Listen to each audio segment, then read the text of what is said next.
When it comes to speedrunning, there are certain inalienable truths that every runner must accept. It's a grind, no run is perfect, and some things are out of your control. Nowhere is this more apparent than random number generation or RNG. When it comes to video games, if an event isn't supposed to be deterministic, developers often utilize RNG to make the outcome virtually random. An easy way to understand RNG is to think of a lottery. In a lottery, contestants purchase tickets that either have numbers already on them, or they can select specific ones. Later, a drawing will be held to determine the winning numbers. Depending on the game, a ticket must match either some or all of the numbers to win money. The odds are stacked against the player though. The prime example of how unlikely it is to win is the Powerball. In order to win the jackpot in the Powerball, a contestant must match 5 white balls and 1 red ball. As of 2023, there are 69 possible numbers for the white balls and 26 for the red balls. The odds of a jackpot are an astronomically low 1 in 292,201,338. In fact, winning any money at all is around a 1 in 25 chance. To a lesser extent, this is what speedrunners face every time they encounter RNG. The hope is always to hit a jackpot, but just breaking even is usually a win. The truth is that some parts of a run are just outside anyone's control. Or at least they're supposed to be. While most lotteries use a progressive jackpot, where the jackpot continually increases until someone's ticket hits, a few use a system known as rolling down. Once the jackpot has crossed a certain threshold without anyone winning, the winnings would roll down to the smaller prize pools. These prizes had a higher probability of being won, making the expected value of the winnings more favorable to players. While it was often still negative value, some games adjusted their prizes too much, creating scenarios where players were actually expected to win money when they played. This would be noticed by an unlikely duo. Jerry and Marge Selby are a retired couple from rural Michigan. One day in 2003, Michigan decided to launch a new lottery game that implemented a roll-down feature. By chance, Jerry would pick up a pamphlet detailing the game and immediately notice that the numbers were off. Doing some quick math, Jerry realized that if he spent $1,100 on tickets, he would be expected to win $1,900. Over the next few years, Jerry and Marge would continue to purchase lottery tickets and continue to make a profit. When Michigan shut down the game, they turned to a similar one in Massachusetts and picked up where they left off. After a few years, the Boston Globe would break a story reporting on the Selbys, as well as a group of MIT students conducting a similar scheme. The state of Massachusetts would begin to investigate the winnings. By their own admission, they went in with the expectation that a crime was committed. To their shock though, it was completely legal. In a game that's designed to be rigged, a retired Michigan couple found a way to beat the odds, winning $26 million in the process. Just like the Selbys, many speedrunning communities have found ways to mitigate losses, avoid luck-based scenarios, or outright eliminate RNG from their game entirely. What once was random is now just another part of the run. Before we get into the video, it goes without saying that not all RNG is meant to be eliminated. Certain games thrive off the fact that they're random. No game better exemplifies this than Minecraft. For every category, the boards are divided between set seed and random seed. Set seed allows runners to play on a seed they already know. This lets them follow a clear route and know exactly what they need to do. While elements of RNG are still involved in these speedruns, it's significantly more streamlined when compared to random seed. Here, runners have no clue what the world they spawn into will look like. This leads to a significant portion of attempts being immediately reset in hopes of finding a good seed. Despite the more tedious approach to beginning attempts, random seed is much more popular than set seed. Random seed allows runners to think on their feet, creating a run that relies more on a runner's ability to react and take advantage of the opportunities provided, than solely one reliant on executing a predetermined plan. In this respect, runners have the option to remove RNG from the run, but choose not to, as the RNG increases the skill ceiling of the run, rather than serving as a gatekeeper or run killer. With that disclaimer out of the way, this is how speedrunners conquer RNG. The simplest way to deal with RNG is just to adapt. Rather than trying to force a specific outcome, the runner makes the most out of what they're given. As a whole, Battle for Bikini Bottom has very little RNG. The one glaring exception to this are robots. This is no more apparent than in the game's combat arenas. Sandy's tree dome has been overrun by robots and it's SpongeBob's responsibility to destroy them. While this is one of the easier parts of the speedrun, time loss can quickly accumulate. Spread out around the level are 3 Duplicatotrons. Duplicatotrons spawn robots, meaning it's important to deal with them as quickly as possible. Unfortunately, they don't spawn robots consistently. It's random if they decide to create robots in quick succession or hardly any at all. Which robots and how many are spawned play a huge role in determining how quickly the level can be finished, and how the runner needs to approach it. Since the level is a circle, runners typically start by bowling this Duplicatortron, since the time it takes to walk to it gives ample time to spawn robots. Runners then ramp a bowl to the second Duplicatortron before quickly moving to the picnic table and destroying the last one. Doing this correctly allows the player to just take a loop around the tree dome and take out the remaining robots.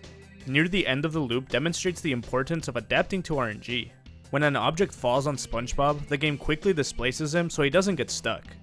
By bowling on this frame, SpongeBob captures the displacement, providing him with a large burst of speed. This can be performed using this stack of tikis, carrying SpongeBob near the exit and saving several seconds. This is the reason why it's important to bowl the second Duplicatortron. That spawner is responsible for creating this robot on the picnic table. If the player opts to skip bowling the Duplicatortron and instead destroy the picnic robot first, the Duplicatortron can potentially spawn another robot on the table. SpongeBob then needs to get this robot at the end of the loop, eliminating the possibility of bowling out of the tikis. It is technically faster to not bowl the second Duplicatortron and just hope that it doesn't spawn another robot on the picnic table. Doing this exposes the runner to significantly more time loss on average though than bowling the Duplicatortron loses. But what about games where runners do the complete opposite? Instead of adapting to RNG, they bend the game to fit their needs. In BioShock Infinite Speedrunning, few things are as important as Hill Runner's Hat, or HRH. HRH is one of a number of collectible gears that can be found in the game and provide a boost to the player. As its name would suggest, Hill Runner's Hat provides the player with a speed boost. When equipped, if the player's shield breaks, their speed increases by 50% for 5 seconds. Conveniently, the shield begins to recover after 5 seconds of not taking damage. Several weapons allow the player to damage themselves. This allows the speed boost to be chained, continually breaking the shield, allowing it to recharge, and then breaking it again. The speed boost is useful for more than just moving fast though. When the player dies, their body retains a great deal of momentum while fainting. This causes their position to update as they move forward despite being in the process of dying. While this would be easy to write off as useless, BioShock has a unique quirk. When the player is dying, walls lose their collision. This allows players to activate triggers and sequence break parts of the game. Since using HRH requires the player to be damaged and provides additional speed, it perfectly sets up to be useful in reaching these triggers, with some tricks requiring the added speed to even reach. The only issue with Hill Runner's Hat is obtaining it. The way gear is typically found in BioShock is in these wrapped packages found throughout the game. Rather than each piece of gear being assigned to a specific package though, it's randomized upon activation. This means that every time a package is opened, it's complete RNG as to what's going to come out of it. While no exact numbers are available for the odds of drawing HRH, the percentage is estimated to be around 7 in 500, or 1.4%. In some ways, this isn't as bad as it sounds. Since the odds are randomized on activation, what's in the package isn't determined until the package is opened. This allows the player to open the package, see what they got, and, if need be, reload before it was opened and try again. At the same time, it's exactly as bad as it sounds, since you're sitting there, spamming reload until something with admittedly bad odds finally hits.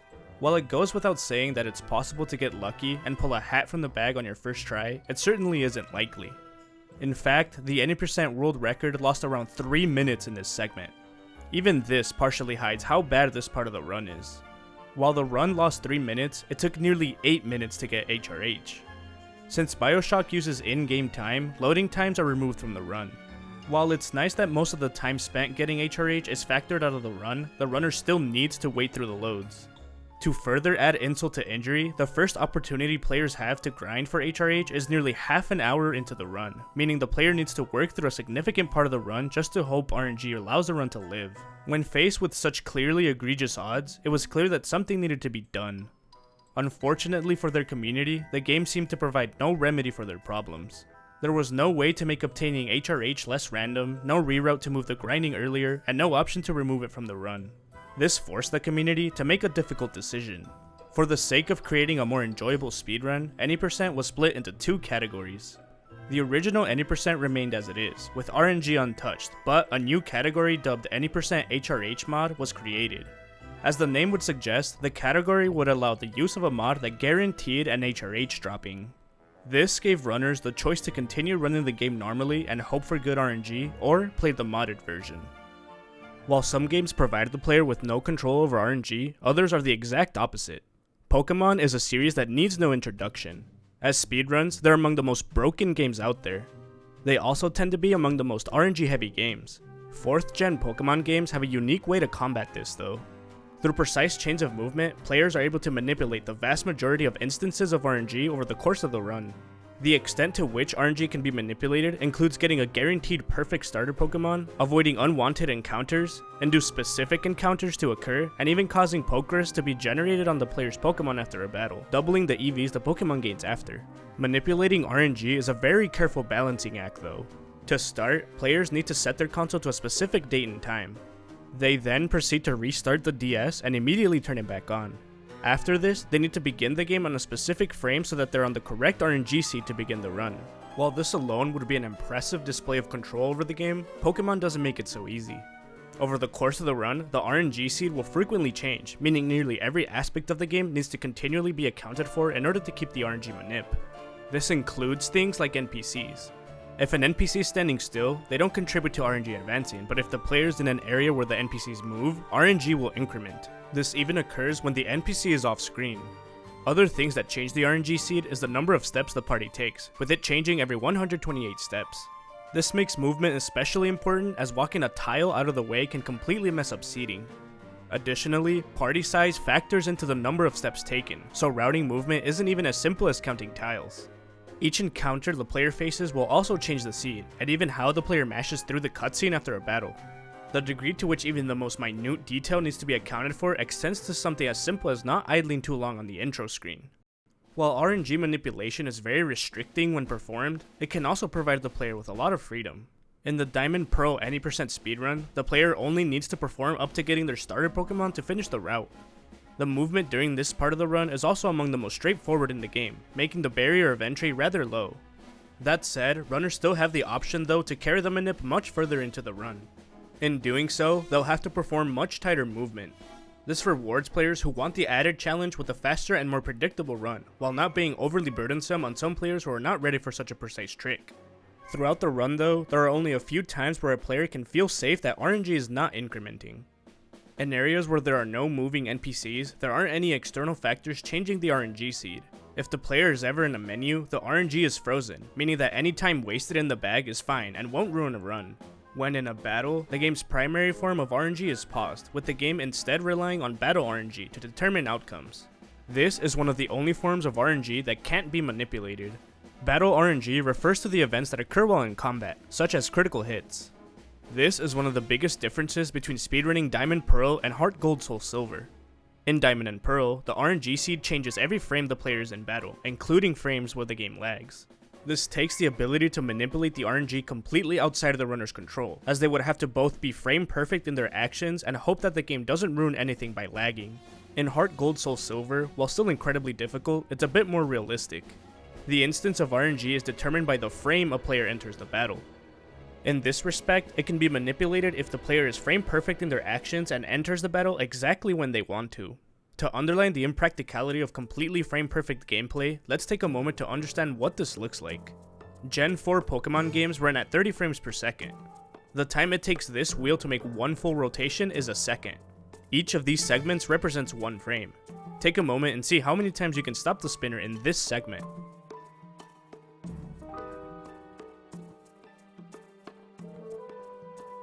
Okay, now let's ramp it up a little.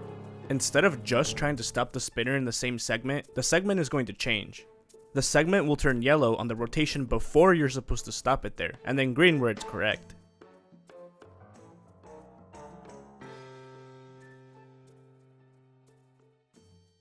All this is meant to represent the difficulty of playing frame perfectly. Any individual input may be easy enough to hit, but stringing them together is another story. Even when you know what you need to do and when to do it, the level of precision required takes an extraordinary level of execution that's simply unrealistic for a person to do in a run. All that said, while it's slightly more realistic to manipulate battle RNG in Heart Gold Soul Silver, normal RNG manips are more demanding. While Diamond Pearl require only a few precise minutes of a workable run, Heart Gold Soul Silver runners need to maintain the manip for a full hour. This is because of the final trainer the player faces, Red. Red is arguably the hardest fighter in any Pokemon game. A standard speedrun just doesn't result in high enough odds for beating Red to be realistic. Overcoming this obstacle requires a bit of luck. Raikou is a legendary Pokemon. Normally, Raikou is a roaming Pokemon, meaning it shows up on a random route and constantly changes location in an unpredictable manner. Even if you do encounter Raikou, it'll immediately flee on turn 1.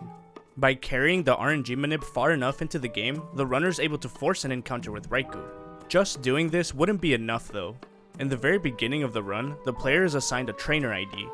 This ID is determined by the time the run begins and is used to determine what the player wins in the lottery. Matching all the numbers is normally a 1 in 99,999 chance. The result of winning is a Master Ball. The Master Ball guarantees any wild capture will be captured when used, ensuring that when the player encounters Raikou, the result is a legendary Pokemon with nearly perfect stats. Gen 4's RNG manipulation is truly one of the most quintessential tricks in speedrunning. In order to escape many of the RNG-intensive aspects in some of the most RNG-filled games, players have to perform a strictly regimented series of inputs where any delineation has the potential to mess everything up. What was meant to be random and chaotic was instead adapted to be uncompromising and predictable. The truth is, a lot of speedruns are defined by their RNG. Even in games where RNG doesn't play a significant role in the speedrun as a whole, the instances where it does can go on to have an outsized influence. It's not unfounded to describe Ocarina of Time as the most broken speedrun ever. Seemingly every glitch imaginable has been discovered, with new ones popping up at a frequency unseen in other communities with a similar size and history. Despite the limitless potential the game seemed to have, there's one specific instance of RNG that's continually been a sticking point for runners. Part of the requirements for the 100% category is collecting all 36 heart pieces scattered throughout Hyrule. The difficulty of these collectibles varies, but for accomplished runners, one of the easiest has proven to be the least consistent. Located in the Kakariko Village graveyard between the hours of 18 and 21 is Dampé's heart-pounding grave digging tour. For the price of 10 rupees, Dampé will exhume a grave and give Link its contents. While most graves just contain rupees or even nothing, there's a 10% chance that Dampé will dig up a heart piece. If Dampé fails to turn up the heart piece, Link has to keep paying him to continue digging up graves. The first 2 misses aren't too punishing. There's a gold Skulltula located in the graveyard, so Link is able to collect that as Dampé continues his slow march to the next soft mound of soil. These 2 misses only cost between 10 and 15 seconds each, which over the course of a nearly 4-hour run can be reasonably afforded. After this though, the time loss piles up more quickly. Each time Dampé fails to unearth a heart piece, Link needs to jump into a grave, then return to the graveyard to reset Dampé's cycle. Here, while Dampé moves into position, Link moves 2 tombstones, one to open up the grave for him if it needs to reload the area and try again, and the other to collect a few rupees. At this point, each miss costs an additional 22 seconds. To this day, most runners define their runs by how kind or cruel Dampé was. A first try Dampé is incredibly lucky, a 4th try is generally considered good enough, and few runs have a chance beyond that. This essentially makes it so that for any 3 attempts that make it to Dampé, only 1 will survive. For an otherwise infinitely broken game, it'd be easy to view this seemingly immovable gatekeeper with disdain. Instead, the community has opted the opposite approach. There's an allure to having the highest recorded Dampé attempts, with some runners even preferring this to the 100% world record. The first notable entry into this was by a runner named Demon in 2013.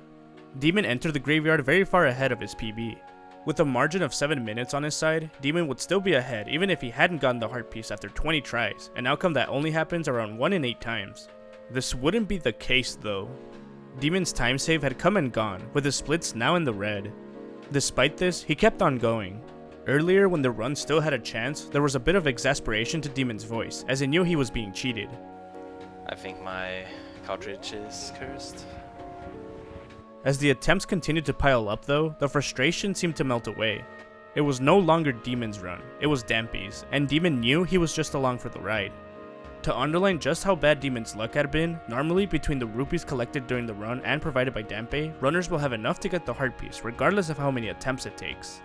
Dampé had consistently given Demon such low value rupees though that he needed to stop and destroy some leaves just to get enough rupees to keep trying for the heart piece. 2 attempts later though, Dampé was finally nice. On the 40th attempt, Demon finally got the heart piece. All in, he was over 11 minutes behind his PB and had spent 22 minutes in that graveyard. At this point, it's expected that 99.36% of the time, the heart piece would have been collected. This equates to roughly 1 in every 150 runs having a Dampé as bad or worse. While these are certainly low odds, they're also very beatable. Individual runners have had more than 150 runs make it to this point, much less the entire community. It was clear that with enough time, someone would beat it. As it would have it though, it didn't even take very long. A few months later, a runner by the name of Tokyo Boy was running the game. In a now lost video, Tokyo Boy would get a 79th try Dampe. Over 99.9% of the runs would be expected to take this many attempts, or roughly 1 in 3,300 odds. All in, this would have taken nearly half an hour of toiling. This too would be blown out of the water though. In 2015, a runner named Slask would set a record that stands to this day. He came into Dampe with an even larger lead on his splits than Demon did, with a full 11.5 minute cushion. This would quickly evaporate. Over 40 minutes would pass with no heart piece in sight. As the attempt count crossed 100, Slask hardly reacted. He was simply a conduit which allowed Dampe to act. It wasn't until attempt 103 that the ordeal was over, and all Slask could do was laugh. These are truly astronomical odds. It's a 99.998% chance that Slask would have received the heart piece at this point or sooner. A streak like this was a 1 in 50,000 chance. When the attempt counter reaches this point, the odds increase rapidly. Had it been the 109th try, it would have been a 1 in 100,000. A 1 in a million run is only around 131 tries. The run Slask got was right on the precipice of absurd. Any further and it would have been delving into the depths. In many ways, Dampe is not only the beauty of speedrunning, but also a commentary on life. In a game where anything can be done, a seemingly small problem is completely ingrained into the culture. A game that can even be used to speedrun other games is still at the mercy of a simple 10% chance. But rather than letting it beat them, OOT conquered RNG by embracing it, by accepting that some things can't be changed and no amount of complaining will fix that. That said, it's one thing to accept an instance of RNG in a run, but what about speedruns where the entire game is essentially random? When people think of random, the first things that come to mind is flipping a coin or rolling dice. While there aren't too many games structured around coin flips, the premise of countless games are built around lucky dice rolls. This is nowhere more apparent than video game adaptations of board games. Across the entire Monopoly series, one of the most common strategies to speedrun the game is to take advantage of a little followed rule. When a player trades for a mortgaged property, they're supposed to either pay off the mortgage on the spot or pay 10% of its value to the bank. In all honesty, I don't know anyone who plays by this rule, but since it's officially in the Parker Bro rules, most Monopoly video games include it. This manifests itself to being a rather similar speedrun across many games. The base skeleton revolves around acquiring a certain value of properties. Once this threshold has been crossed, the player will mortgage all their properties, then start a trade with the CPU. The goal of this is for the player to trade away all of their properties in exchange for virtually all of the CPU's money. Once the trade is complete, the game will prompt the CPU to either repay its mortgages in full or cough up 10%. Unable to do either, the CPU declares bankruptcy and the player wins. The reliance on RNG varies between games. In 2014's Monopoly Plus, there's a variety of property combinations that were valid, making specific dice rolls less important. In contrast, the NES port of Monopoly has a pretty strict roll combination, resulting in a 1 in 972 chance of a run being successful. While this is an exercise in the extent that pure randomness can play in speedrunning, another classic board game requires the player to put even more faith into the heart of the dice. Risk is a military board game in which players compete to conquer the world. The board is made up of 42 territories spanning 6 continents, with the goal being to control each. The game begins by taking turns drafting territories. While this may seem arbitrary, there's actually a strategy to it. At the beginning of every turn, players are awarded additional troops based on how many territories they own. For every 3 regions, the player is awarded an additional troop with a minimum of 3 troops being given. Controlling an entire continent awards additional troops though, with Asia rewarding 7 troops, North America and Europe giving 5 each, Africa giving 3, and South America and Australia giving 2 each. While the answer to what continent is the most worthwhile may seem obvious, it's more complicated than it first seems. There are 8 ways Asia and Europe can be attacked, 5 ways Africa can be, 3 for North America, 2 for South America, and only 1 for Australia. This makes Australia the most advantageous to target, as its small territory count and easy defensive position allows the player to have the easiest chance of maintaining the troop bonus. After territories have been drafted and troops allocated, the impact of RNG truly comes into focus. When attacking an opponent's territory, players have the choice to roll between 1 and 3 dice depending on the number of troops they have, while the defender must roll either 1 or 2 dice. After selecting a number of dice each player will roll, the high number each player rolls will be compared to each other, with the player who rolled the lower number losing a troop. If each player rolled at least 2 dice, the process is repeated for the next highest pair. An important thing to note is that when a pair ties, the defender wins, meaning that in any equal scenario, the attacker is at a disadvantage. In all, there are 6 possible scenarios when attacking, each with their own probability of winning / losing and splitting. The most straightforward of these is 1 die for each. This can be calculated simply by filling out a table. Since there are only 2 dice, there are 36 possibilities. By pairing all the possible results, we can see that since ties go to the defendant, the attacker wins 15 of the 36 possibilities, while the defender wins the other 21. This results in a win probability of roughly 42% for the attacker and 58% for the defender. From here, it only gets more complex though. There are 2 scenarios where the attacker is outright expected to beat the defender. In a 2 attacker, 1 defender scenario, the attack wins 125 out of 216 outcomes, and the defender wins the remaining 91, while 3 attackers and 1 defender results in the attacker winning a resounding 855 out of 1,296 to the defender's 441.